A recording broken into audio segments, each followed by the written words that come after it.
24장. 여호야김이 다스릴 때 바빌론 왕 느부갓네살이 그 땅을 침략해왔다. 여호야김은 그의 꼭두각시 노릇을 하다가 더는 참을 수 없어 3년 만에 반기를 들었다.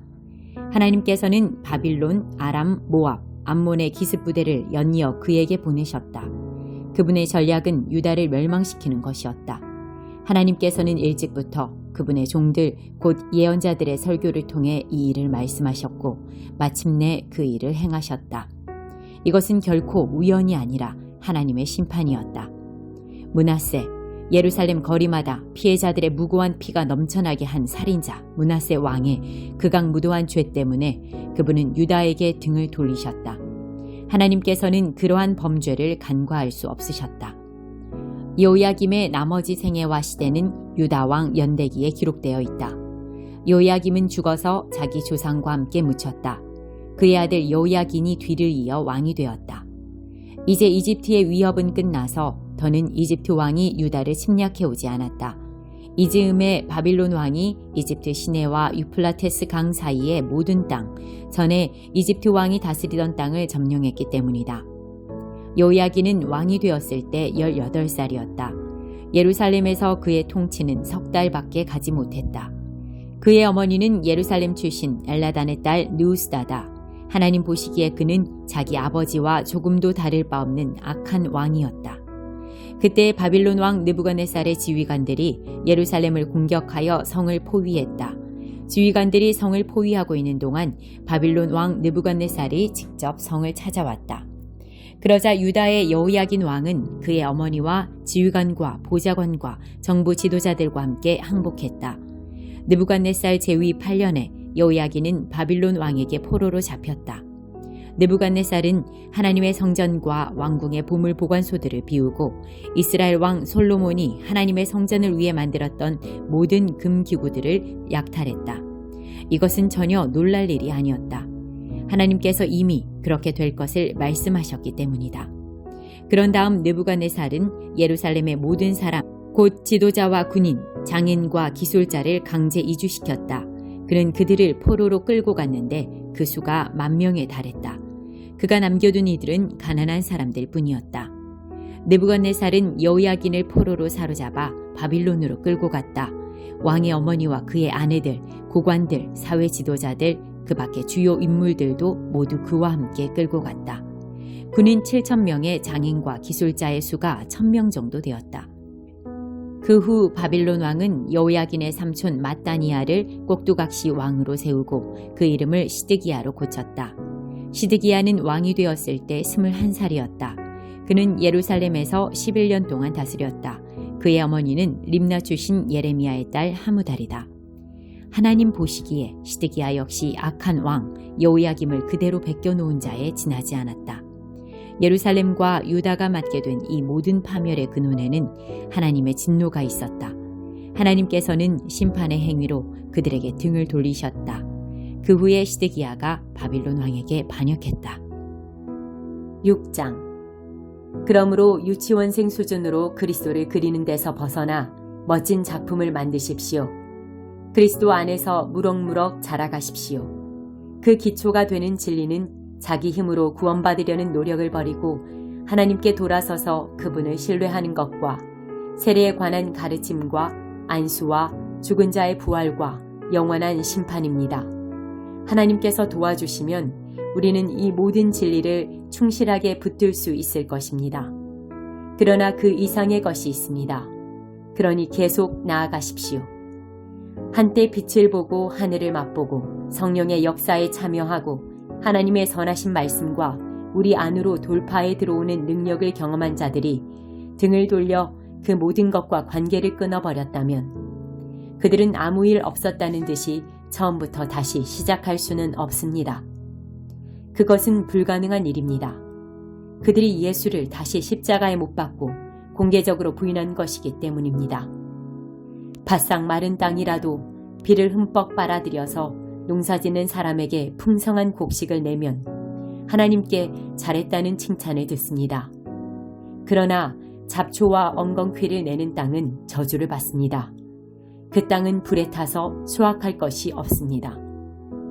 친구 여러분, 나는 그런 일이 여러분에게 일어나지 않으리라고 확신합니다. 나는 여러분이 구원의 여정에서 이룬 더 나은 것이 있다는 것을 생각하게 됩니다. 하나님께서는 어느 것 하나 잊으시는 법이 없습니다. 하나님께서는 여러분이 가난한 그리스도인들을 도우면서 보여준 사랑을 너무도 잘 알고 계시며 여러분이 그 일을 계속하고 있다는 것도 잘 알고 계십니다. 이제 내가 바라는 것은 여러분 각자가 튼실한 소망을 향해 동일한 열정을 펼쳐서 마지막까지 그 소망을 유지하는 것입니다. 꾸물거리지 마십시오. 헌신적인 믿음으로 끝까지 달려가서 마침내 약속받은 것을 전부 얻는 사람이 되십시오. 변치 않는 하나님의 약속. 하나님께서는 아브라함에게 약속하실 때 자신의 명예를 걸고 분명하게 약속하셨습니다. 하나님께서는 내가 약속한다. 내가 가진 모든 것으로 너에게 복을 주겠다. 복을 주고 복을 주고 또 복을 주겠다고 말씀하셨습니다. 아브라함은 참고 견딘 끝에 약속받은 것을 전부 받았습니다. 사람들은 약속할 때 자기보다 위에 있는 권위에 호소하여 약속을 보증합니다. 약속을 이행하기로 한 당사자들 사이에 문제가 생길 때 그 권위로 약속을 뒷받침하려는 것입니다. 하나님께서도 자신의 약속을 보증하기 원하셨고 결국 바위처럼 단단하여 깨지지 않는 자신의 말씀으로 보증해 주셨습니다. 하나님께서는 자신의 말씀을 어기실 수 없기 때문입니다. 그분의 말씀은 변치 않으며 그분의 약속도 변치 않습니다. 하나님께 인생을 건 우리는 약속받은 소망을 두 손으로 붙잡고 놓지 말아야 할 이유가 충분합니다. 그 소망은 끊어지지 않는 영적 생명줄 같아서 모든 상황을 뛰어넘어 곧바로 하나님 앞에까지 이릅니다. 그곳에는 우리보다 앞서 달려가신 예수께서 멜기세덱의 반열에 따라 우리를 위한 영원한 대제사장직을 맡고 계십니다. 3장. 하나님께서 민족들을 심판하시다. 그렇다. 그때 내가 유다와 예루살렘을 회복시킬 그때에 모든 이방 나라들을 모아 심판의 골짜기로 데려가리라. 그들 모두를 재판에 붙이고 그들이 내 백성 이스라엘에게 한 일을 심판하리라. 그들은 내 백성을 이방 세계로 흩어버렸고 내 땅을 약탈했다. 그들은 내 백성을 두고 제비를 뽑았으며 물건처럼 사고 팔았다. 그들은 남자아이를 팔아 창녀를 샀고 여자아이를 팔아 포도주를 사서 마셨다. 너희 두로와 시돈과 블레셋아, 무엇을 하겠다는 것이냐? 너희가 지금 나에게 보복을 하겠다는 것이냐? 그렇다면 그만두어라. 나는 그 일이 내게 부메랑이 되어 돌아가게 할 것이다. 너희는 내 것을 약탈했다. 내게서 은과 금을 빼앗았으며 귀중한 것들을 모조리 훔쳐서 그것으로 너희 신전을 꾸몄다. 너희는 유다와 예루살렘 사람들을 머나먼 땅 그리스 사람들에게 종으로 팔아넘겼다. 너희가 저지른 일 그대로 내가 너희에게 대갚아 줄 것이다. 내가 너희 아이들을 이웃나라에 종으로 팔아넘길 것이다. 그러면 그들이 너희 아이들을 머나먼 땅 스바 사람들에게 팔아넘길 것이다. 하나님의 선고다. 사악한 민족들에게 이렇게 소리쳐라. 전투를 준비하라. 병사들을 준비시켜라. 무기를 들고 전진하라. 너희 삽을 쳐서 칼을 만들고 너희 괭이를 쳐서 창을 만들어라. 병약한 자도 가슴을 펴고 말하여라. 나는 강한 용사다. 이방인들아, 서둘러라. 어디에 있든지 빨리 서둘러라. 대오를 갖추어라. 준비하고 있어라. 하나님에게 박살날 준비를. 이방 나라들이 심판의 골짜기에 모이게 하여라.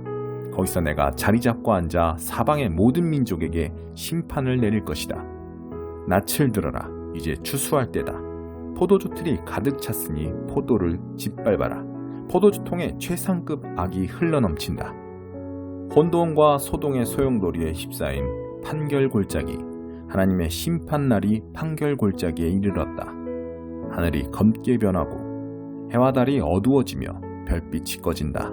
하나님이 시온에서 포효하시고 예루살렘에서 고함치신다. 땅과 하늘이 공포에 떤다. 그러나 하나님은 안전한 피난처, 이스라엘 자녀들의 견고한 아지트다. 그때 너희는 확실히 알게 되리라. 내가 너희 하나님이며 나의 거룩한 산 시온에 살고 있음을. 예루살렘은 거룩한 도성이 되고 불가침 지역이라는 편말이 그 앞에 나붙을 것이다. 저지 언덕에 넘쳐 흘러 강을 이루리라. 놀라운 날이다. 포도주가 산에 넘쳐 흘러 시내를 이루고 저지 언덕에 넘쳐 흘러 강을 이루며 생수가 유다의 구석구석에 흘러 넘치리라. 하나님의 성소에서 샘물이 흘러나와 모든 공원과 정원에 물을 댄다. 그러나 이집트는 망하여 잡초뿐인 공터가 되고 에돔은 황량한 불모지가 될 것이다. 모두 그들이 유다 백성에게 저지른 잔인무도한 짓과 힘없고 죄 없는 이들에게 행한 흉악한 일들과 살인죄 때문이다. 그러나 유다는 사람들로 북적대고 예루살렘은 언제까지나 사람 사는 곳이 될 것이다. 내가 아직 용서하지 않은 죄들도 다 용서해 주리라. 하나님께서 시온에 들어오셔서 거기서 영원히 사신다. 143편 다윗의 시. 하나님, 나의 기도를 들어주소서. 나의 간구에 주의를 기울이소서. 주님은 응답을 잘하시기로 이름난 분이시니 내게 응답하소서. 내게 꼭 필요한 일을 해주소서. 그러나 주님의 법정으로 끌고 가지는 마소서. 산자는 누구도 거기서 무죄 판결을 받을 수 없습니다. 원수가 뒤쫓아와서 나를 걷어차고 짓밟아 거반 죽게 되었습니다. 나를 어두운 구덩이에 던지고 시체처럼 지하 감옥에 쳐넣었습니다. 이 몸 그곳에 앉아 절망할 때 내 기운이 쇠하고 내 마음은 납덩이처럼 무거웠습니다.